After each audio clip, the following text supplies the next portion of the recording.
This is the right way to clean a pair of AirPods without damaging them. I'm Kurt the CyberGuy. Follow me at cyberguy.com, and that's where you can sign up for my free newsletter. AirPods often accumulate dirt and bacteria, which you definitely do not want to put in your ears. Here are some do's and don'ts when it comes to cleaning out your AirPods.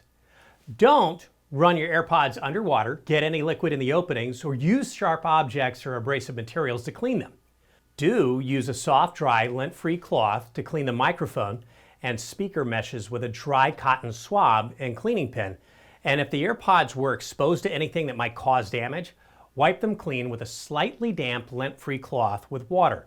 To clean the ear tips of the AirPods Pro, tap the AirPod on the soft, dry, lint-free cloth with the ear tip opening facing downward if any water is accumulated in the ear tip. Pull off the ear tips from each AirPod and rinse them with only water. Wipe the ear tips with a soft, dry, lint-free cloth and make sure that they are completely dry before reattaching them to each AirPod.